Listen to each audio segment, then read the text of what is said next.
सोमनाथ को समझने की सबसे बड़ी भूल यह है कि उसे हिस्ट्री की एक आइसोलेटेड घटना मान लिया जाता है। जैसे गजनी आया, मंदिर टूटा और कहानी खत्म हो गई। जबकि सच ये है कि सोमनाथ एक लंबी और सुनियोजित श्रृंखला का पहला बड़ा प्रहार था उस भारतीय समुद्री सभ्यता पर जो सदियों से हिंद महासागर को अपने नियमों पर चला रही थी। अगर हम सोमनाथ को कच्छ, भरूच, सूरत, कोंकण और आखिर में गोवा से जोड़कर नहीं देखते हैं तो इतिहास का असली पैटर्न कभी हमारे सामने आएगा ही नहीं।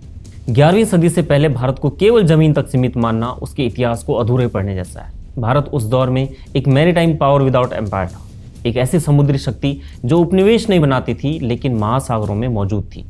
अरब सागर और हिंद महासागर में भारतीय व्यापारी, नाविक और तीर्थयात्री बिना किसी डर के आवाजाही करते थे। पहली सदी का यूनानी ग्रंथ पेरिप्लस ऑफ द एरिथ्रियन सी यानी एरिथ्रियन सागर का समुद्री वृत्तांत साफ बताता है कि भारत का व्यापारिक नेटवर्क ओमान, यमन, बसरा और पूर्वी अफ्रीका तक फैला हुआ था और पश्चिमी भारत में इस पूरी व्यवस्था का सबसे बड़ा केंद्र था सोमनाथ।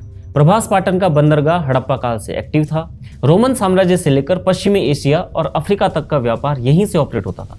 द्वारका से लेकर के सोमनाथ और खंभात तक फैला तटीय मार्ग केवल व्यापार का नहीं बल्कि तीर्थ, संस्कृति और सामाजिक जुड़ाव का मार्ग था। समुद्र से जहाज आते थे, उन पर सामान भी होता था और यात्री भी, और मंदिरों के आसपास बसते शहर मिलकर के एक ही सभ्यता की तरह सांस लेते थे। इस तरह से सोमनाथ केवल भगवान शिव का निवास नहीं था, वो समुद्री भारत का फाइनेंशियल, सांस्कृतिक और कानूनी केंद्र था।